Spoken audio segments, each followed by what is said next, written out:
Howdy ho, good neighbors. How are you? It's Phil Russert back again. What is this, episode 106, I think? We are rolling right along. Hope you all are having a great week. It's hump day. We're in the middle, almost there to the finish line.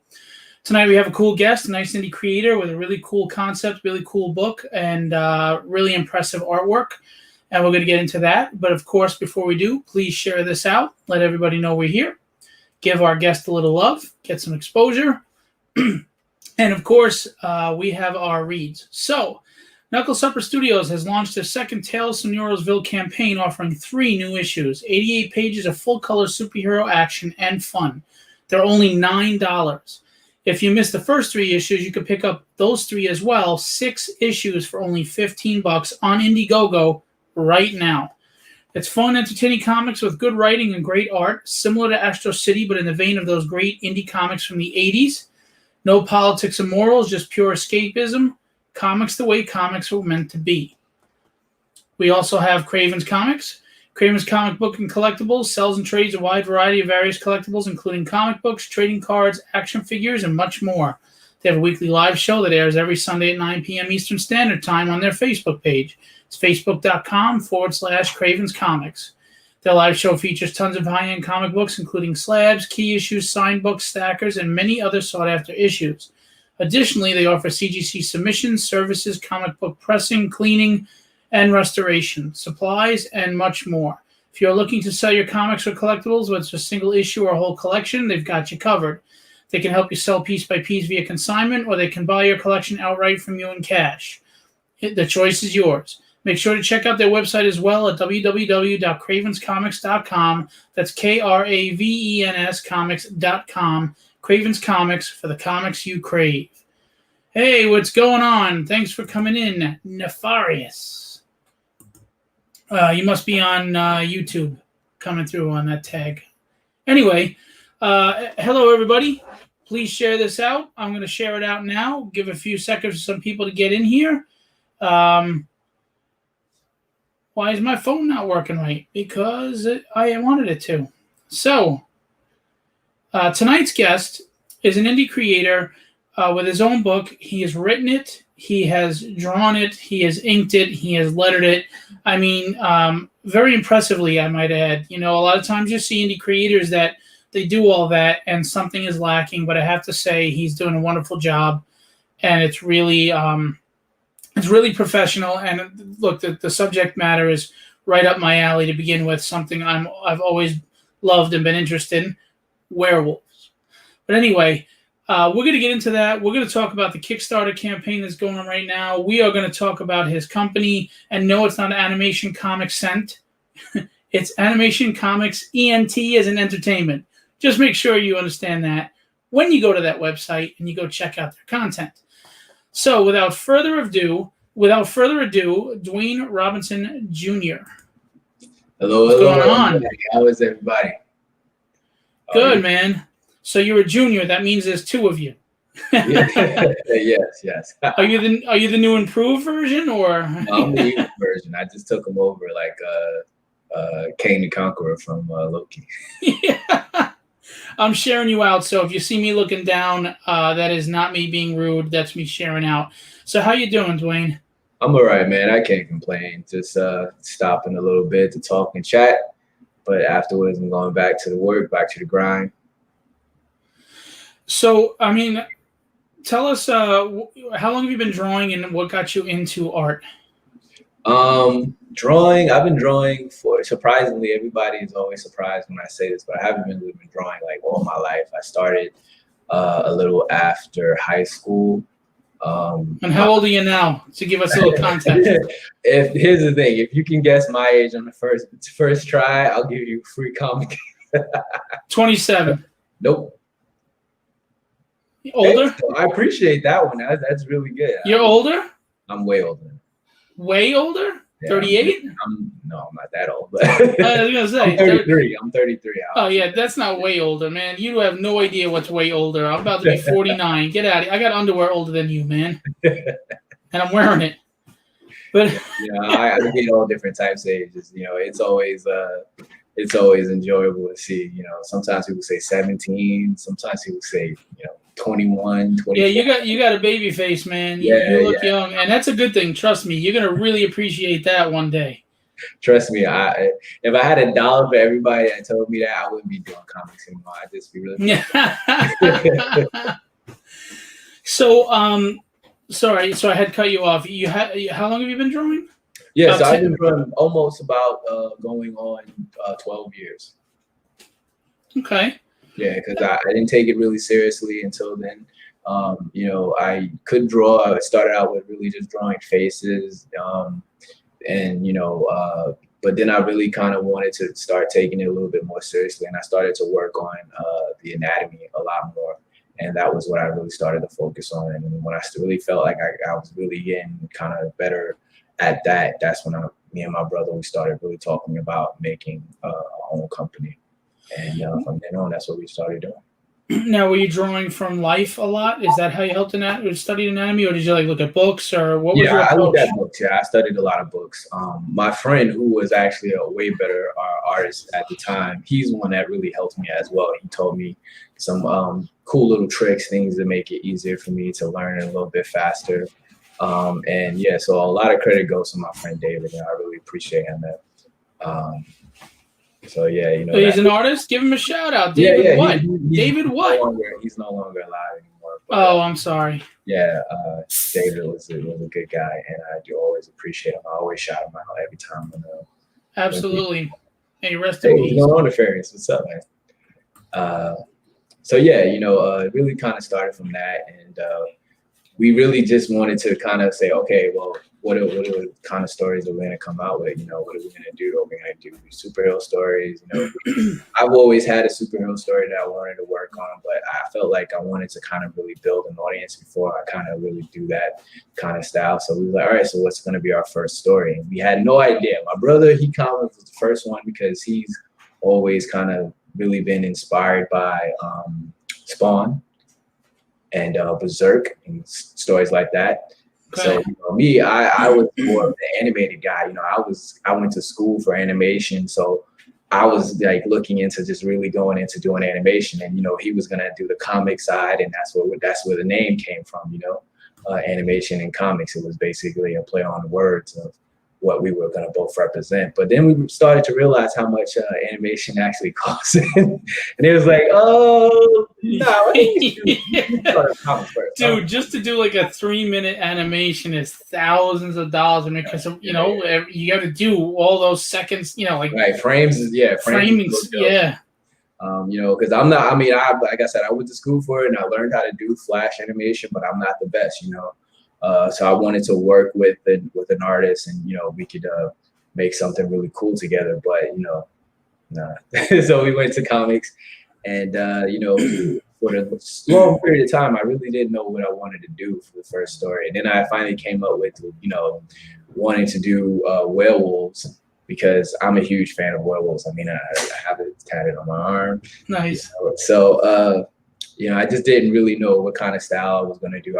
If I was going to, keep the same kind of lore that old werewolves kind of have, or do I want to do something different? Do I want to make a love story? Do I want to make it really graphic and violent? So I really was kind of just, playing around with different types of stories until a lot of people were talking about the movie Twilight. I don't know if you heard about it. Some movie called Twilight. Yeah, Twinkly Vampires. Yeah, I've heard about it. So, everybody was like, man, you should watch it. You should check it out. It's a cool story. And I was like, all right, and then I started hearing bad things about it.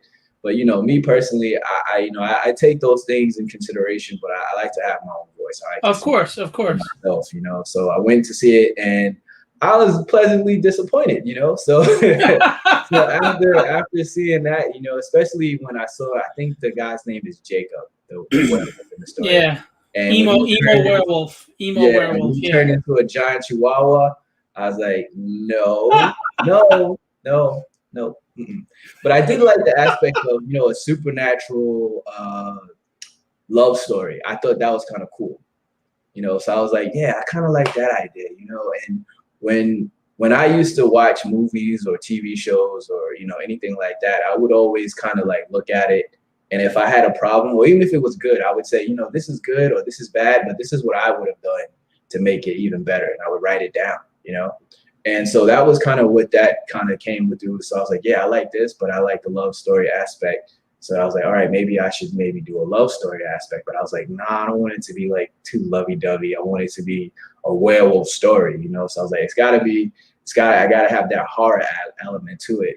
But I wanted to have something more of like a mystery, something like where know what's actually gonna happen. So that's where more of the juices really started to come through. And originally the story was actually supposed to be a lot darker than what it is now. But because it was our first IP, we really kind of wanted to reach a larger audience. Right, exactly. We wanted to really kind of just branch out for everybody to really pick it up and read it, and not just like limit it to a certain demographic. So kind of. But no emo werewolves, right? No, there's definitely no emo werewolves. Or giant chihuahuas. Okay. No, definitely not giant chihuahuas. Have you ever seen Dog Soldiers? Dark Soldiers? Dog Soldiers. No, I never heard that one. Oh, if you like werewolves, go check that out. Dog Soldiers, go rent it. Okay. Where is it on, like Hulu or something? I'm sure you can find it anywhere, YouTube, anywhere. It's a cult classic. It was out in the 90s, I think, or maybe early 2000s. And military group gets holed up in a house, and they're boarding it up because werewolves are out there trying to kill them. But it's werewolves. It's not a giant dog. It's the humanoid werewolf breed. Yeah, lichen, exactly, that we love. And they're big in this. I mean, the special effects aren't fantastic, but it's a good movie. It's fun, and a lot of people love it. It's a cult favorite. I mean, one of my favorites, I think, that everybody knows really is like Underworld. Underworld was like a kind of mixture, but that was one of the things. I kind of like that kind of element where it was really kind of dark, but I wanted to do something different all around, and that's when I really started to just add more and more. The more time I had with it, the more I started adding more things, more personality things and Easter eggs and just more story parts. And so that's where I came up with issue 1, so it just really blossomed into something really cool. Dude, and really how many pages is that? Because it hit the table, it sounded pretty hard. Well, the first issue is only actually 20 pages, and then some heavy pages. We bumped it up into issue 2, which is actually 32 pages. Very cool. But yeah, I'm super excited about the story. Basically, the story is about the main character. His name is Michael Fash. He is a normal college quarterback that finds out from his mother that he has a legacy line of werewolves within him. Now, it's up to him to believe that what she's saying is true or not, because when his mother first came into the town, there were a lot of strange, mysterious events that had happened. And because of that, the townspeople have dubbed her the town crazy woman. So in the back of his mind, he always felt that she actually was crazy. She used to have like crazy little outbursts and crazy events that used to happen when he was very young. So, he felt that she was kind of getting better over time. And then she tells him this, all of those problems, all of those things that he had to go through as a young kid kind of comes back, and it kind of makes him mad. And she tells him this before his birthday party. And so he's conflicted on like actually standing there and believing what she's saying, or trying to go to his birthday party and actually have some fun because he doesn't believe her. And you find out what happens in the first issue. And it basically from there, it just continues on from issue 2. And in issue 2, it basically explains what exactly is a legacy line, how it differs from other werewolves that reside within the world. It also introduces 4 new characters, some good, some bad. And it just really kind of slowly starts to expand on the story of Nightfall. But Chris Foreman says it sounds good. Now, what's your approach to world building as you're coming up with these characters and creating the story? I I've always kind of had like the idea already in my head. So when it came to the world as itself, I really didn't really kind of focus on the world. I kind of wanted to tell the story as the characters, and that way, because the story is more like it's in the middle. Because there's a prequel that we're going to be doing, and then there's also going to be a continuation of Michael and his girlfriend and things that happens within that story too. So it's kind of story starts already in the middle, like things are already unfolding and unraveling. So as the story builds, you'll actually get to learn more about the world itself. So that's kind of what I wanted to do with that. I think with this story, you know, as I said, I really wanted to do so many different things. You know, I also added in issue 1 so many Easter eggs. You know, some of them are like blatant, and then some of them are a little more personal. One of the ones I can tell you is that I'm a huge fan of anime. I love anime. I've been watching anime since I was very young. And one of my favorite animes is called Trigun. I know it. Right. Okay. So that's good, because last interview they didn't know what it was, but it was cool. So as you know, the main character, his name is Vash the Stampede. My character's last name is Vash. That's playing an homage to one of my favorite characters. But I also took it a step further, because he is a college quarterback. His team is called the Stampede. So when the announcer is actually calling the game, he says, "Can Vash and the Stampede win this game?" Nice. And, so that was one of the small little Easter eggs and homages to something about me, because I wanted to, you know, also like get people to know who I am as a person, you know, but not, you know, taking too much from the story, you know, losing everybody. So I wanted to kind of subtly throw those in there, and you know, it's a good conversation starter when people, you know, want to talk about the story. I can say, "Hey, did you know this? Did you know that?" Hey, or they may recognize it themselves as fans. Right, yeah. Say, "Oh, dude, did you do that on purpose?" Right, yeah. That was, and that's when you play with them and go, "No, I didn't even know." Right. That's when you mess with them and go, "No, I didn't even know." Right? Wow, you're good. You're good. Yeah. Coincidence. How much of Michael is you, if any? I wouldn't say Michael is really me. I would say Michael is just a character that is kind of everybody. You know, he's a person that is just a normal guy, and then he's thrust into this new world by his mother that he never knew about. But you know, he's the type of person that is like, okay, well, if this is gonna happen, if this is truly my legacy, if this is truly my birthright, then I want to own up to it. I want to learn more about it. I want to be better.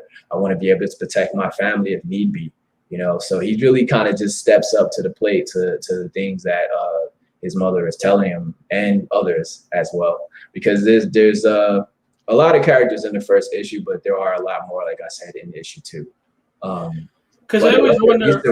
Yeah, I'm sorry. I'm sorry, because I always wonder, as a writer myself, you know, where other writers get character inspiration from. Is it different traits from the people in their life, you know, or characteristics, or is it just observations throughout the years, you know, on Earth, or, you know, or is it just totally fabricated from mine? They're going to be a narcissist. They're going to be paranoid. You know what I'm saying?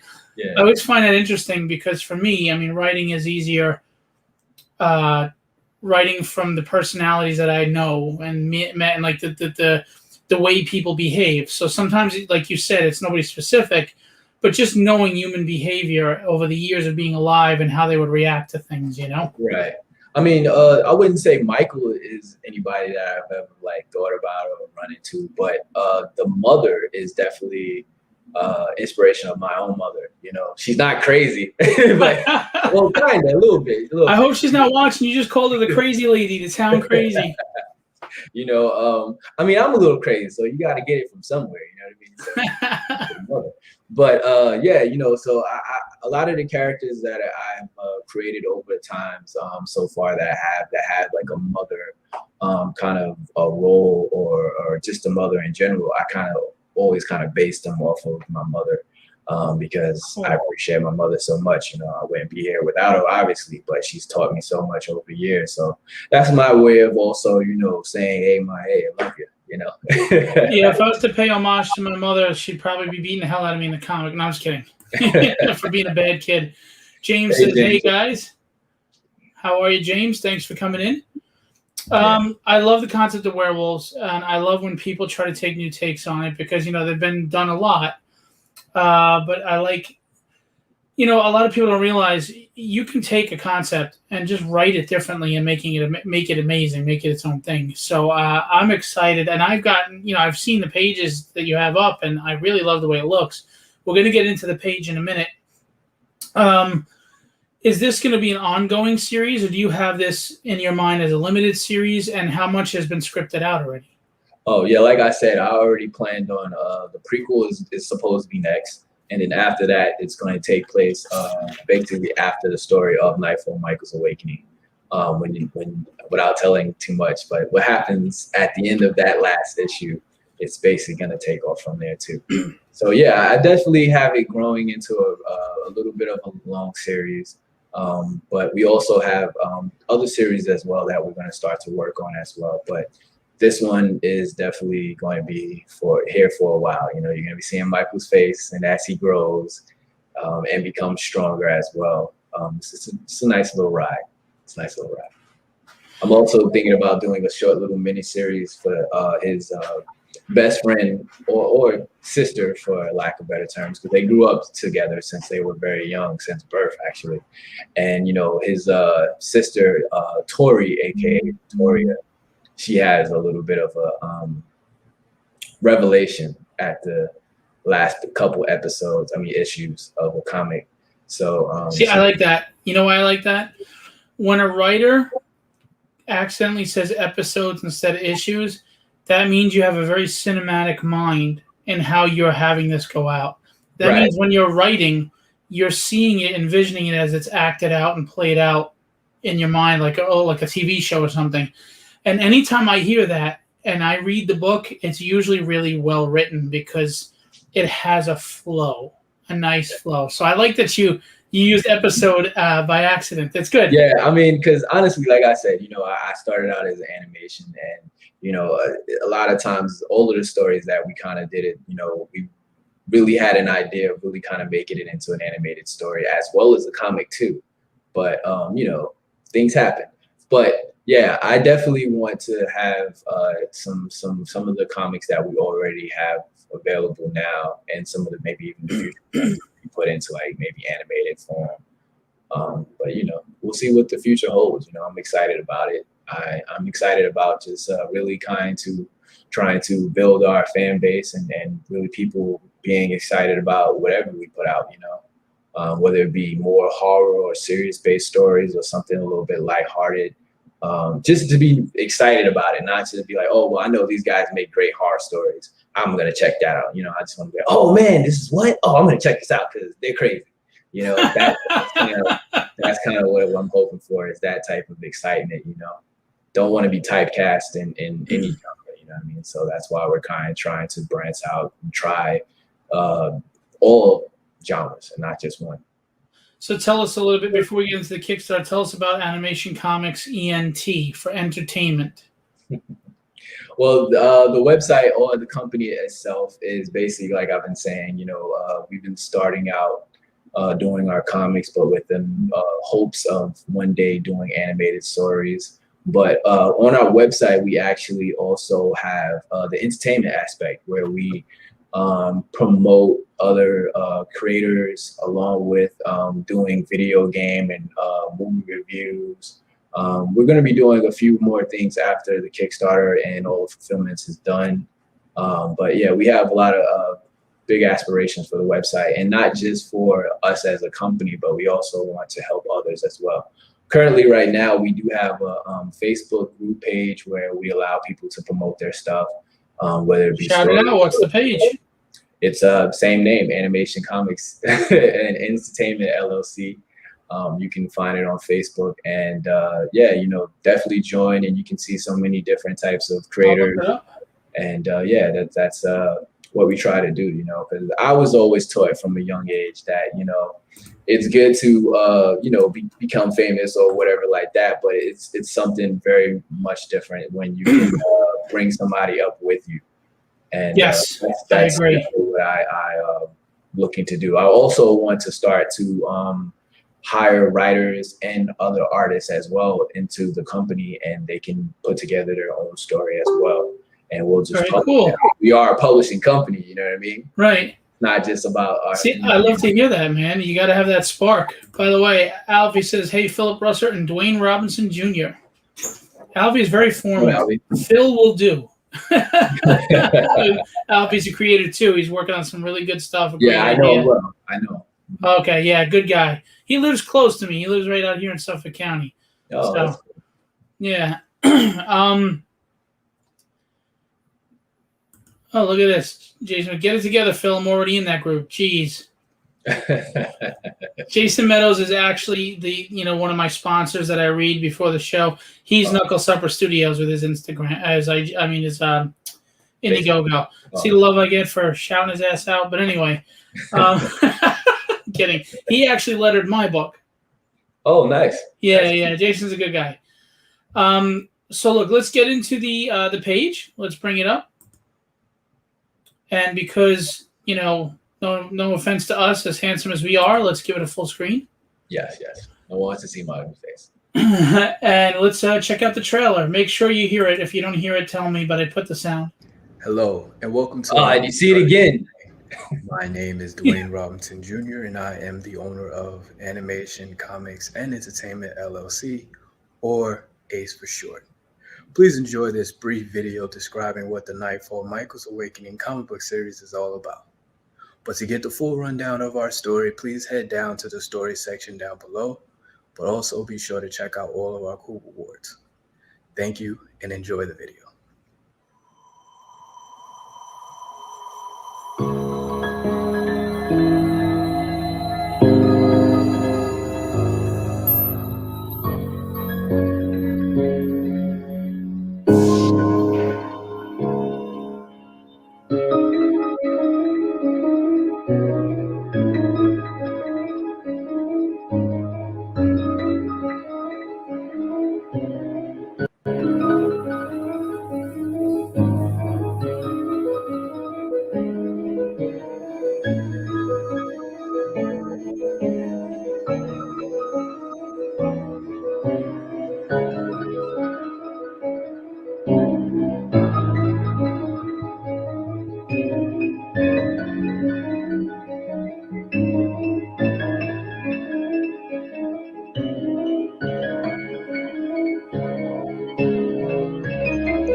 Look at that tease you cut out right there.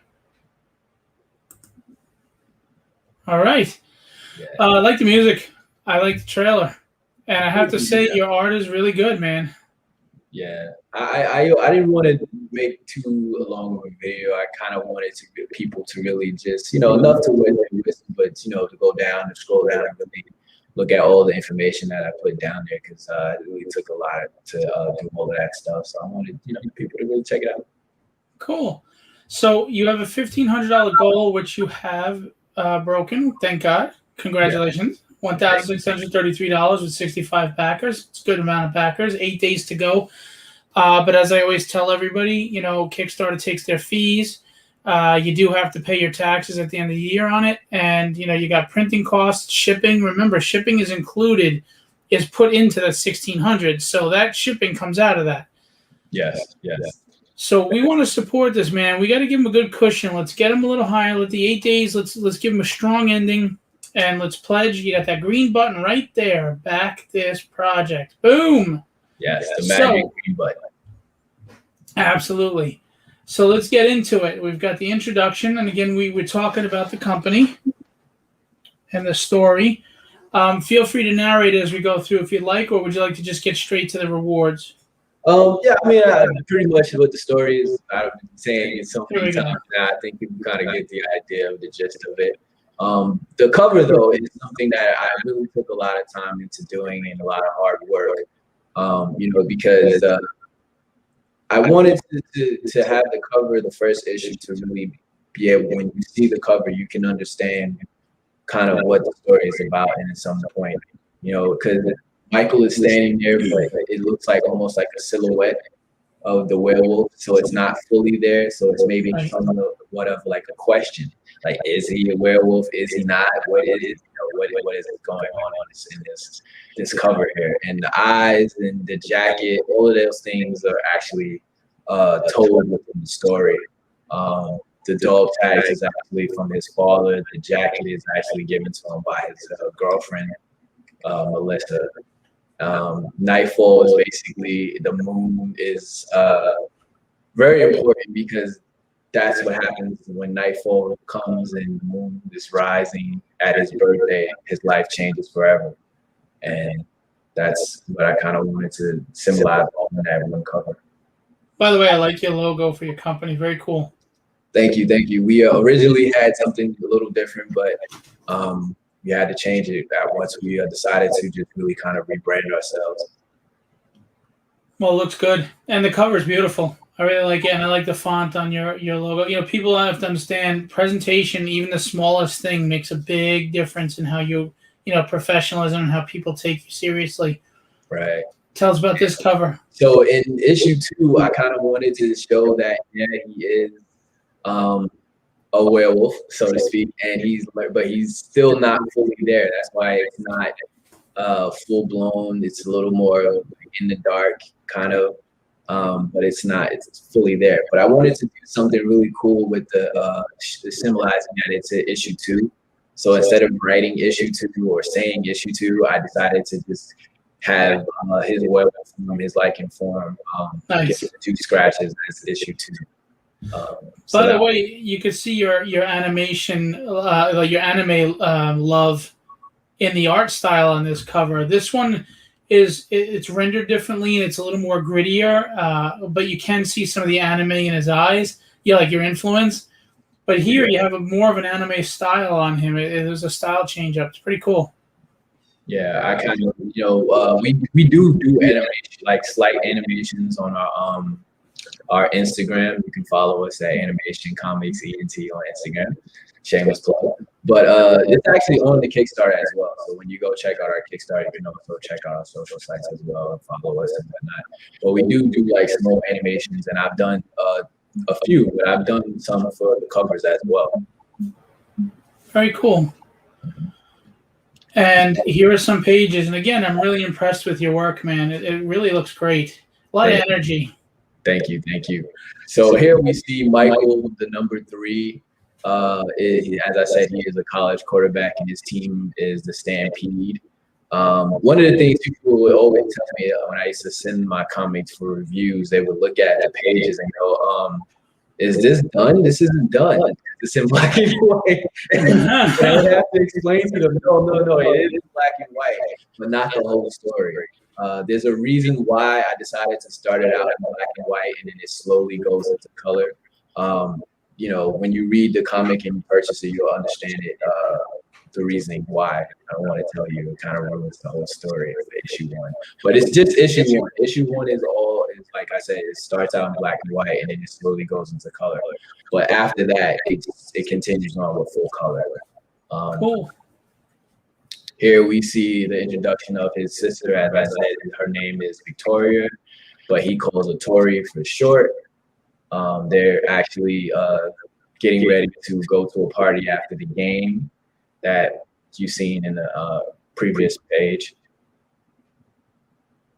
His sister is slightly older than by a couple months, but she's very protective of him, and they care about each other, and they're very close. Just looking at the panels and reading some of the dialogue, I love it. Looks fantastic.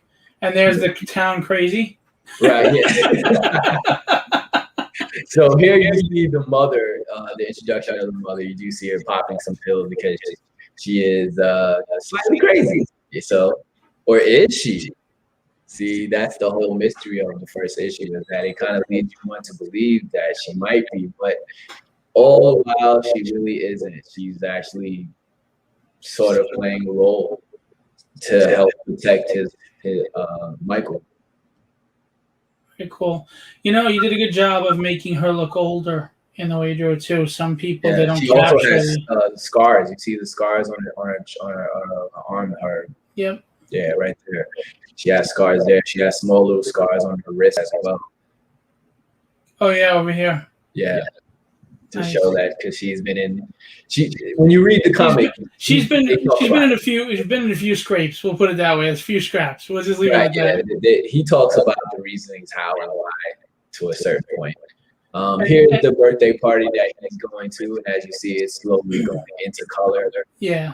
And you see the nightfall going there, the moon rising.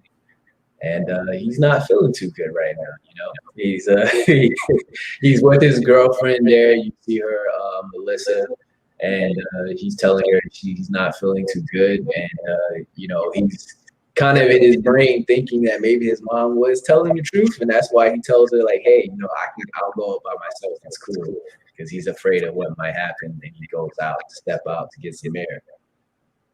Yeah, because that'll change it. Right. Now you're in full blown color. And then so here we see this is issue 2, and this is basically him returning to go check on his girlfriend after all of the events that had transpired at the last couple pages of issue 1. And here we see the introduction of one of the strongest characters in the whole Nightfall universe, His aunt. Vivian Vash. Vivian is actually his aunt and Diana's sister, and she's actually been protecting both of them for a very long time, but she's always been in the shadows. Actually, when we go scroll back up to the page where he's talking to his mother for the first time, the person that he always would talk to was this mysterious, strange person that no one really talked about, because he lives in this really scary looking house, and you know, so everybody kind of stays away from him. But Diana was the only one that she actually talks to, and that actually plays a role to people believing that she actually is crazy too. But overall, it's actually his Vivian. Very cool.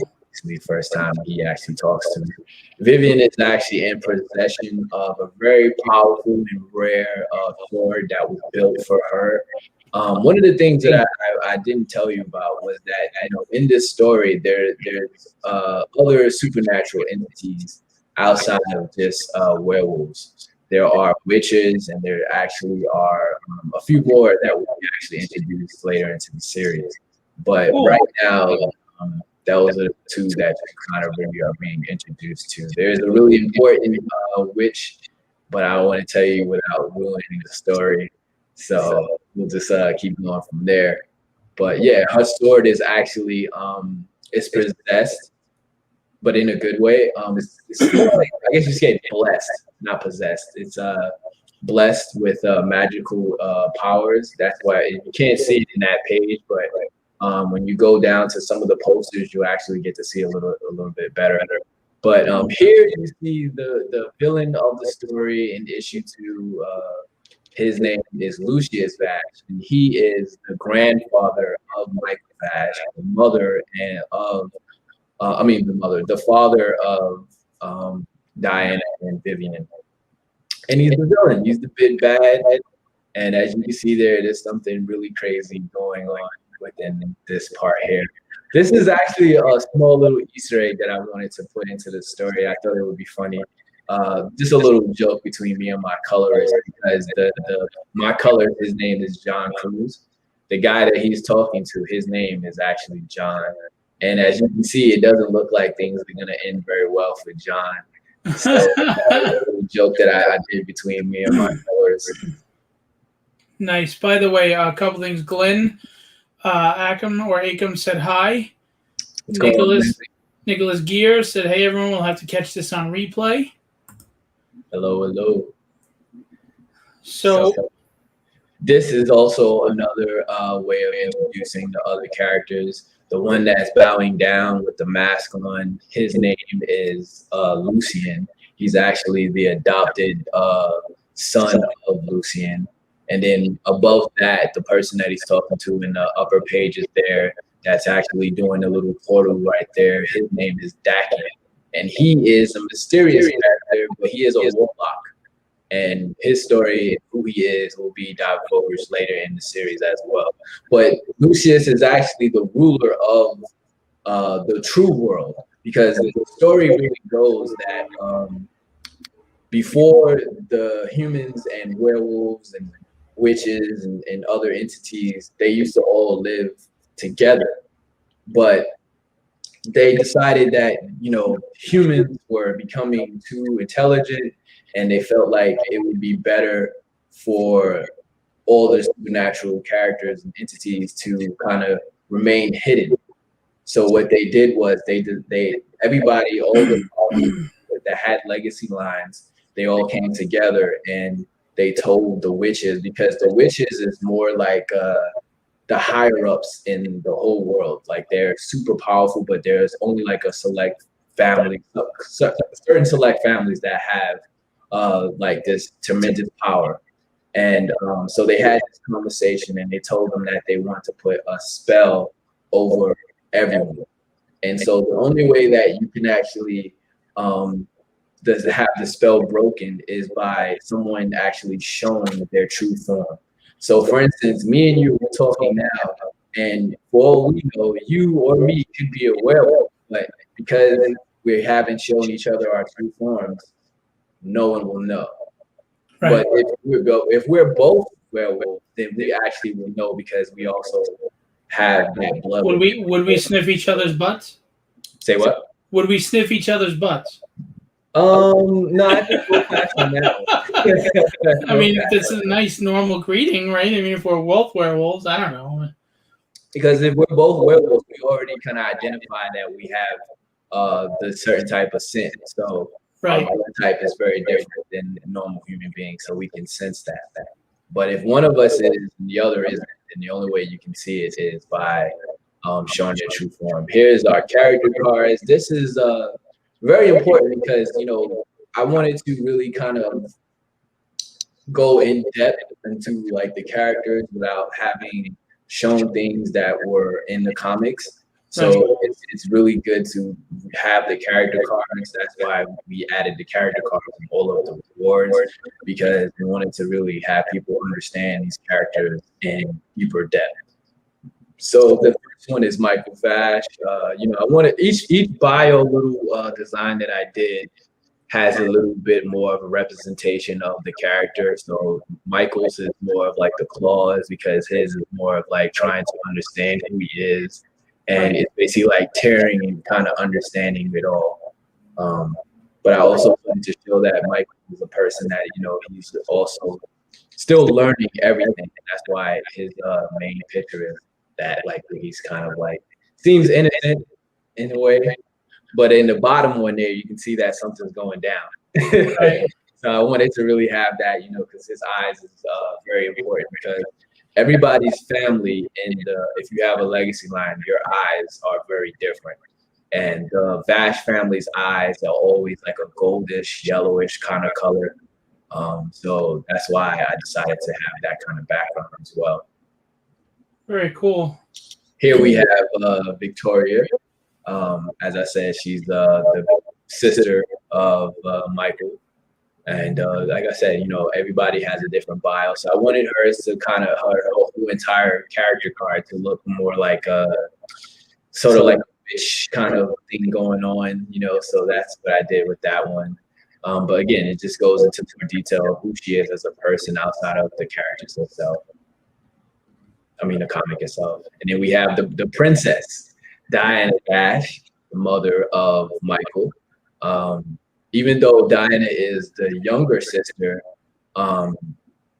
Vivian, who is the oldest and the strongest character in the whole Nightfall series, she gave up her opportunity to become princess, and she gave it to her sister because she wanted to be more of a warrior. She wanted to show that females can also go into battle and also can kick butt, basically, because for a long period of time, all of the females were just really known to stay home and do the mundane things and not really go out there and go into battle and show that they can fight too. So Vivian, she was really in the forefront to really promote change and to have eyes looked on to females as actually warriors as well. Very cool. And there she is, Vivian Vash. And as you can see, her bio is actually like a shield because Vivian is actually the protector of the family. She's the strongest character, as you can see there too. But when you go into the posters, as I said, you can see her eyes a little bit more. Vivian is a super special character, and the reason why is because everybody has basically the way how they change off of their emotion. It can be any type of emotion. It can be a happy emotion, sad, whatever it is. But that basically helps you turn into your true form, your liking form.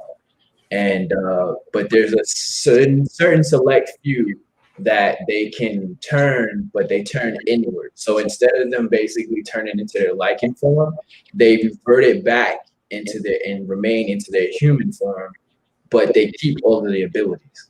Gotcha. Very, very rare. And what happened was when Vivian went into her second battle, she actually turned inward. And that's why her eyes are like that, the color that they are. They're still the gold as the family has, but hers remains that way. It doesn't change like Diana's and Michael's does. She seems like your favorite character. Vivian? Yeah. I don't know. I would say actually there's another character. There's actually two other characters that aren't introduced really, but they're up there too as a favorite. It's like a tie between the three.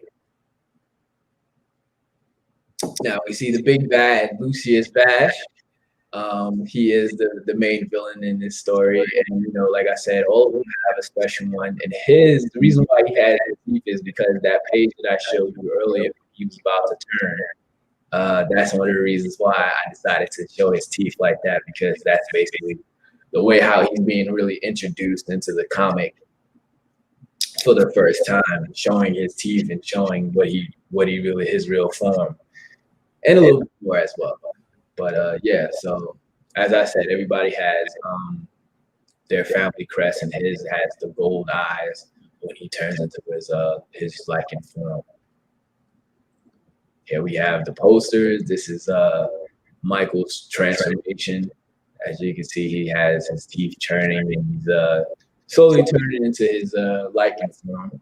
This is actually one of my favorite pieces that I did. My color is John Cruz. He really knocked it out of the park with the colors there. I really just, you know, we were talking about it, and I was like, man, you know, I just want kind of like a blue kind of aura going into it, not really like turning fully.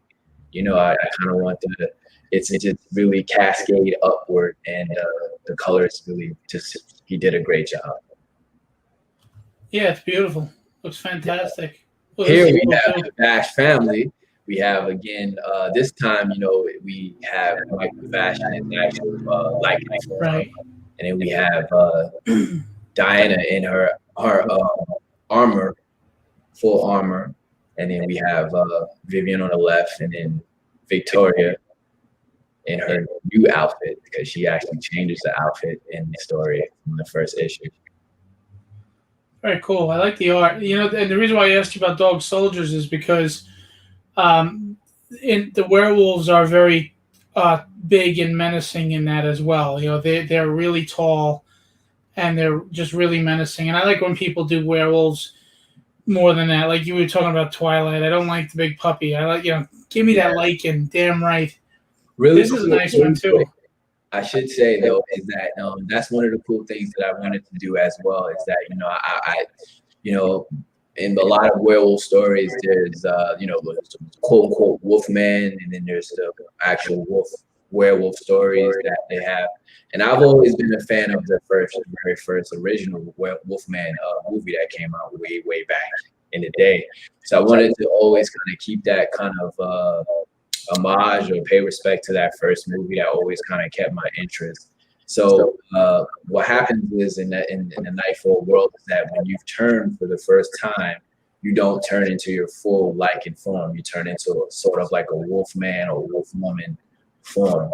And then from there, you can learn to turn into your true form by using your emotion, whatever emotion it may be. Very cool. So here, go back to the posters. Like I said, Vivian's blessed sword is actually that part right there. The little circle part is actually a powerful gem that's inside the sword, and it basically can use certain type of elements. The main element that it uses is fire, and that's one of the ways that you kill half-breeds is by using fire, not silver. That's one of the things that I did change is that, silver bullets, there are no silver bullets in this story.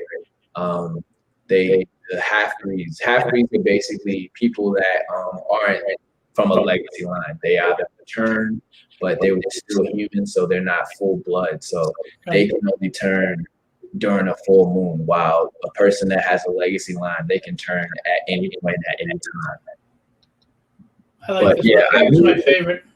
This is your favorite? I think so, yeah. Really kind of show that, the characters and the women of Nightfall are badass, There's no characters that are, damsels in distress, so to speak. They all can defend and take some people down if they have to. They all have different specialties. As you see, Victoria, she's more of a witchcraft or witch, sorceress. You have Vivian, who is like the strongest character of them all, has actually been narrating.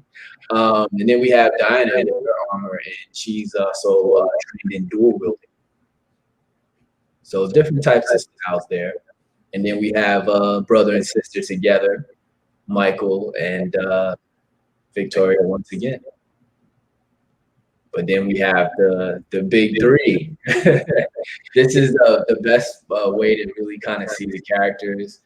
We do have a few other ones that we have, you can see when you scroll down. But once again, we have Lucius, the kingpin, the ruler of all, and then we have his right hand man, Lucian, excuse me. And then on the left side, we have the mysterious Dakin. Now, did you do the concept design, or did you have help with it, or?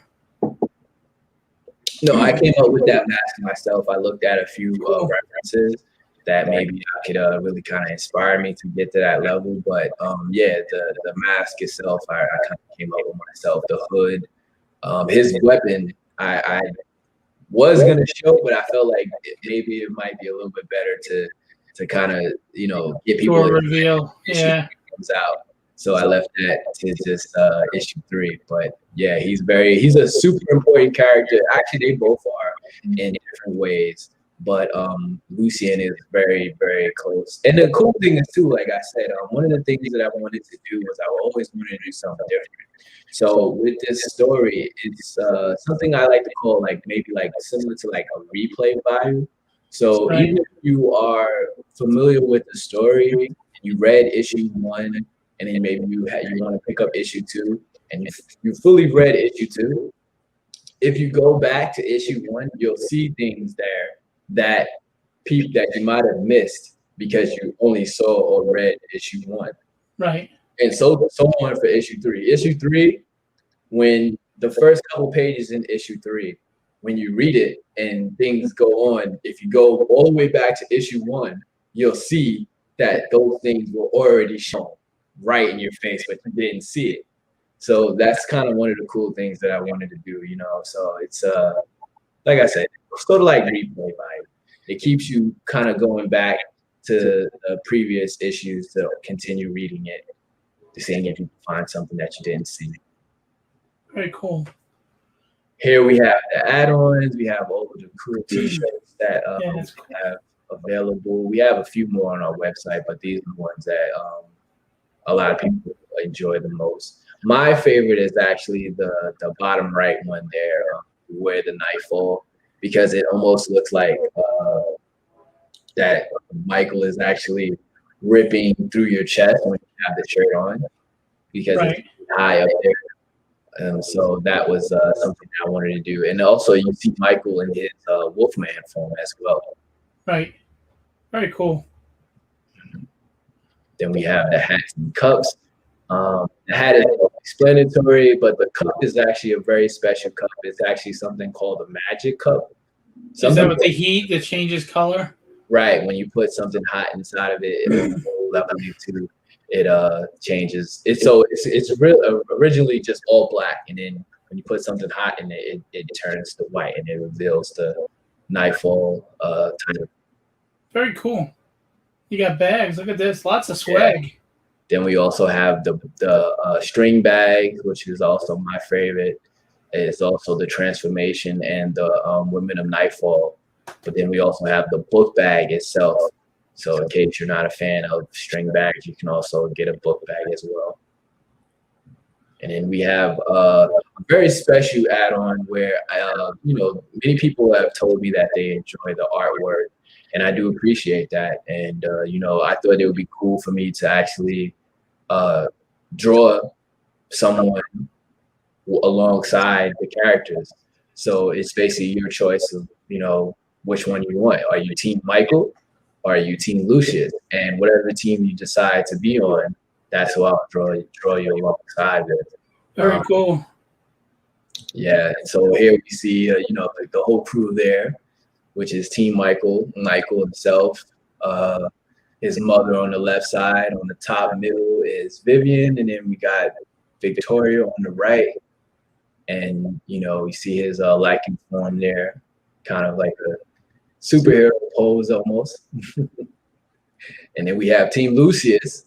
When we got the big bad there, he's just standing there looking menacing with his lichen form, and he has his eyes showing. And then you see the big his right hand man Lucian showing his mask a little more detailed. Then you have up top the mysterious Nick showing his magic powers as well. And like I said, you have a choice between Team Lucius or Team Michael, and yeah. Steve Garcia says, nice artwork.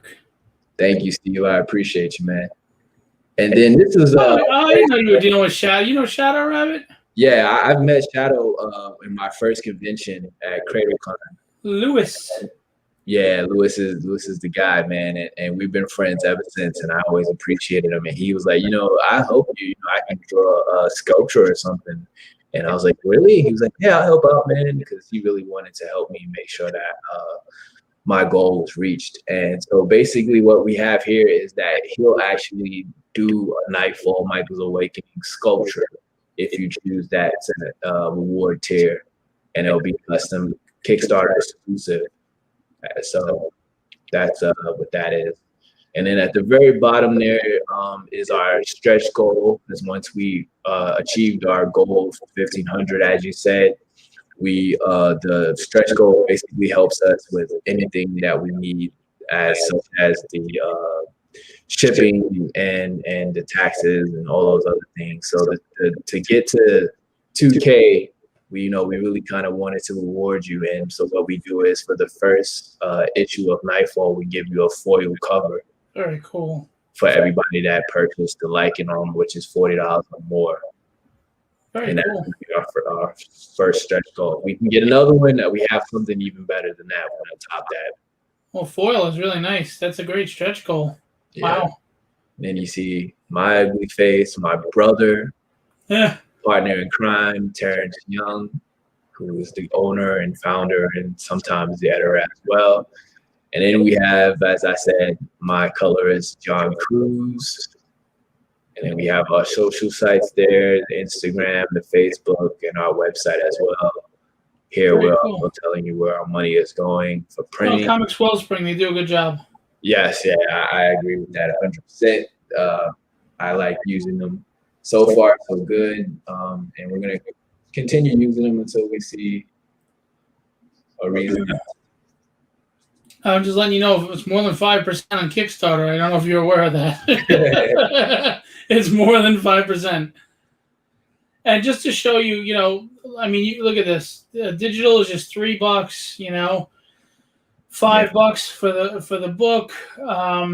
$10, you get them a lot of stuff. You get both comics signed along with the character cards and the posters that you've seen as well.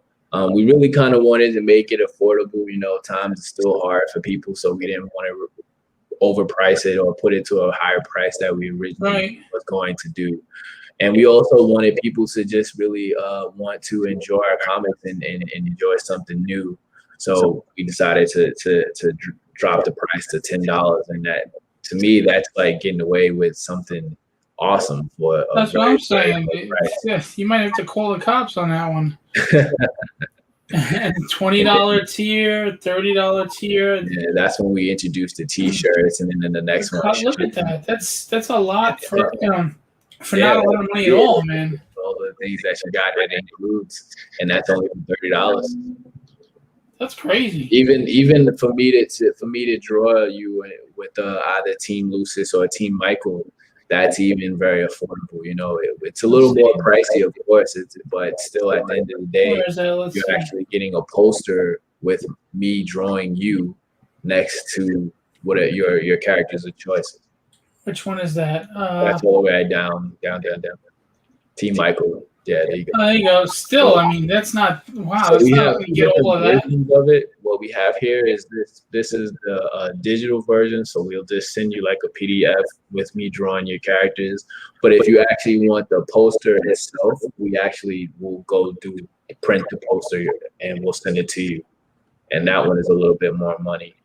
It's only $50 more, but you know, we wanted to give people the choice. And then the very last one is Shadow Rabbit Sculpture. Very cool.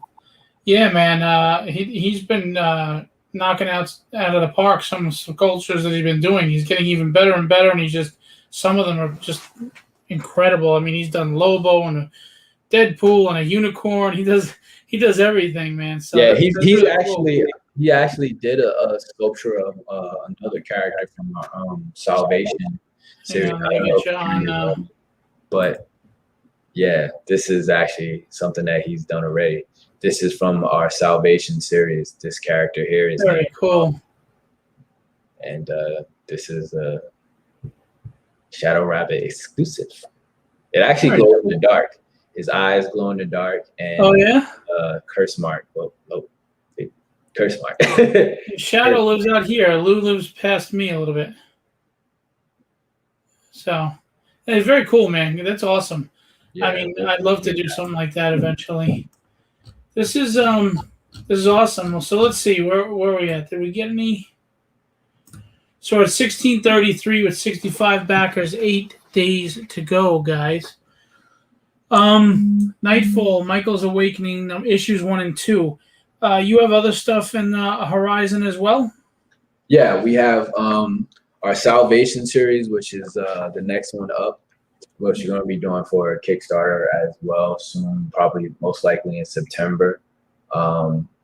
And that's what our next series will be. The issue 0, that was 0, and this is 1.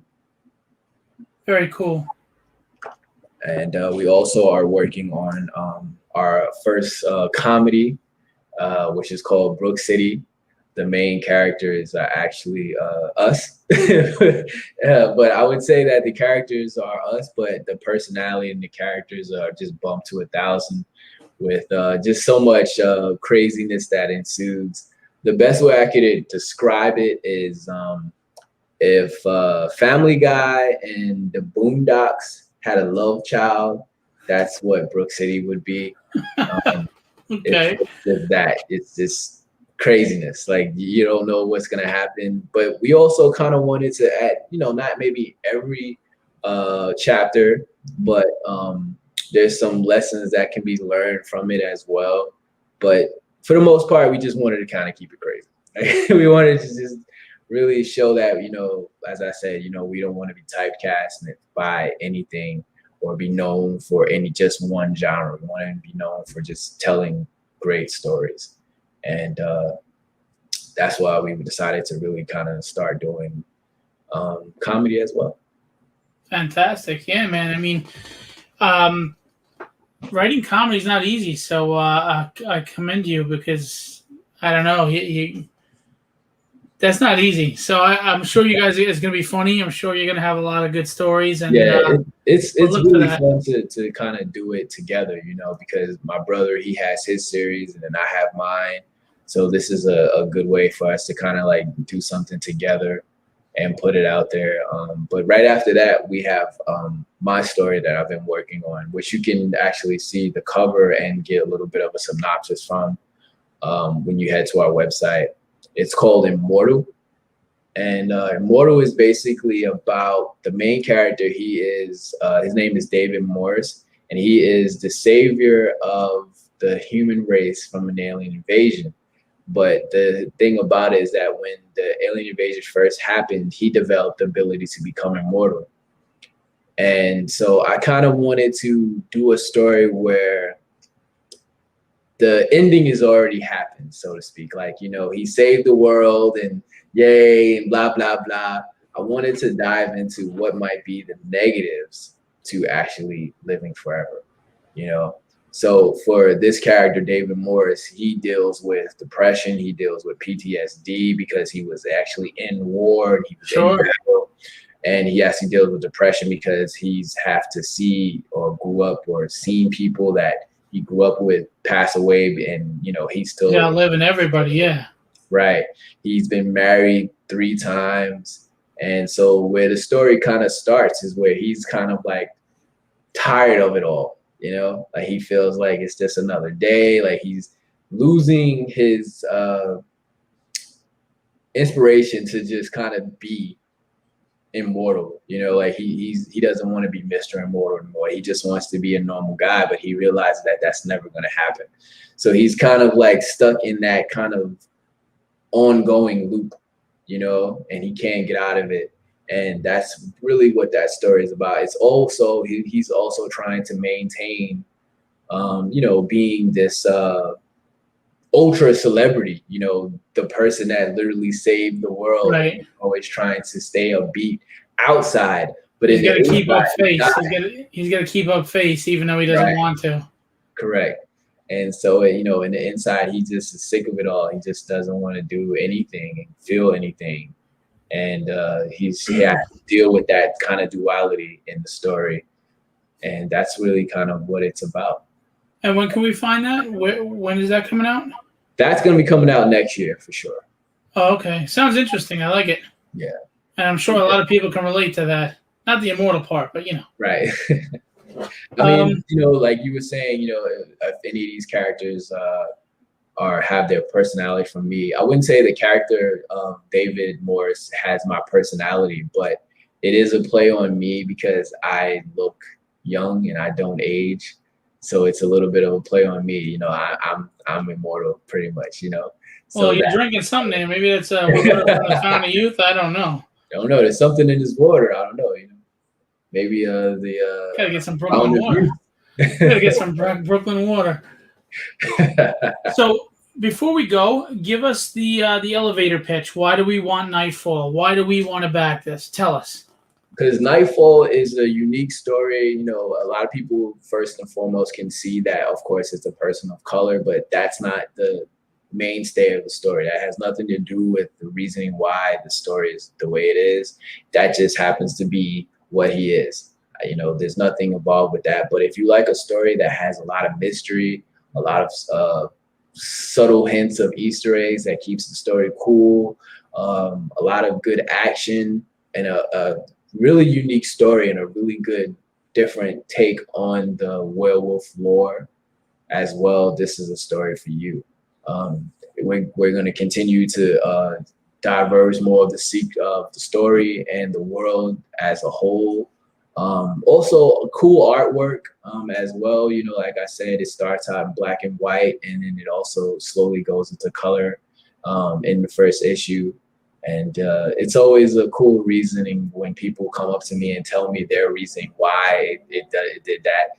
Because there's multiple reasons, and none of the reasons is wrong. Whatever way how you come up with it, that's your own interpretation, and that's cool.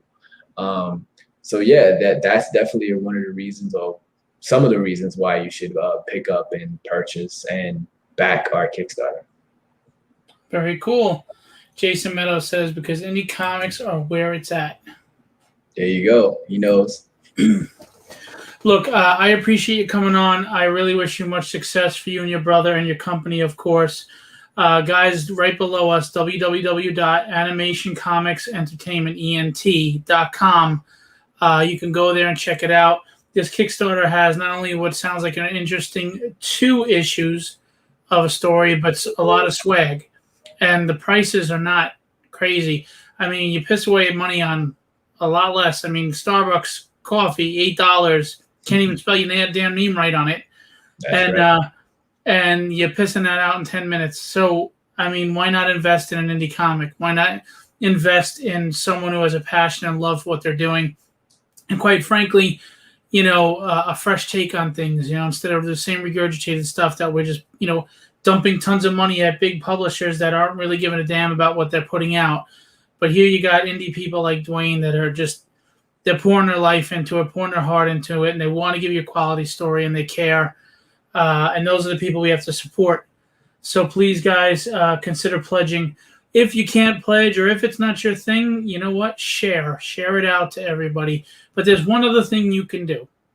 When you see Dwayne make a post, hit a like and make a quick comment. Nice work, good job, something. The more comments you get on a post, it gets bumped up in the feed on Facebook, and more people see it. Takes you 2 seconds to hit like and say nice job, or give a thumbs up emoji or something. It counts as a comment. Stuff like that helps indie creators big time, and it costs you nothing. Not even a lot of time. All right, so please, guys, do that. And again, it's Nightfall, Michael's Awakening, issues 1 and 2 on Kickstarter right now. And they're just above their goal with 8 days left. Let's give them some cushion room, okay? If you like vampires, if you like witches and other like horror and mystical things and warlocks and things of that nature, then this book is for you. And if you're not usually on it, maybe you jump on right now. Maybe you get into the genre. Maybe it's a take that you really like, and you get in on it, and you realize that Twilight sucked. So so do that. All right, and go to that website and check out what they've got going on. Okay, and look for future projects and join the group. What's the group again? Animation Comics ENT. Right, correct. So go to the group on Facebook. I'm going to check it out. Jason's already there. Excuse me, Mr. Alumni. And they like to support. And like he said, man, he wants to bring, the best thing about success is if you could bring people with you. So let's give back. Let's support. Let's put money into the indie community. That's how we get quality books and quality writers and quality artists and quality editors and letterers, etc. by putting money, investing money into this industry, into this community. All right. Also, to add to that, if you're also not maybe a fan of comics, you can also get nice T-shirts, cups, and hats as well for reasonable prices. So it's another reason why you should check it out as well. Swag. Everybody loves swag. Right? Who wants to look nice and fresh for the summer? Yeah. Before we go, any appearances you're going to be doing? You going to be at EternalCon or? Yes, I'm going to be at EternalCon August 7th and 8th. After that, we're looking into a few others, but hopefully, fingers crossed that we can actually reserve a table for New York Comic Con. We're also going to be attending Big Apple Con that's coming up later in the winter time as well. Cool. Maybe even a Creatorcon as well. Very cool, man. Yeah. Good to hear. I wish you much success, my friend. Keep going. Keep grinding, okay? All right, man. Thank you for having me. I appreciate you. No problem. Have a great night. You too, man. Dwayne Robinson Jr., Nightfall, Michael's Awakening number 1 and 2 on Kickstarter right now. You got swag. You got some awesome art. What looks like a great story. Michael has done a lot to make this book look so good. So go get it, man. There's nothing holding you back. The prices are so cheap on the tiers. Give it a try. What's the worst that happens? You spend $5, $10, and you're like, eh. Or you pick it up and go, man, this book is really good, which is probably what's going to happen. But $5 or $10, it's not much at all. Go support. Anyway, I'm burning the candle at both ends, as Steve Garcia said. I had another show for tomorrow because I want to help everybody with their campaigns. I do the best I can. And then, of course, Chance Wolf, inker of Spawn, Shadowhawk, and a bunch of other books will be here on Friday. He's a really cool dude. and he's going to have some cool stories about Todd McFarlane and working at Image and other stuff. So that'll be fun. Come on out, and we will keep this going. You guys are awesome. I really appreciate you. Thanks for the support you give to the guests on my show. Thanks for the support you give to me and my show. And you guys make the community, so my gratitude. As I always tell you, be legendary and have fun storming the castle.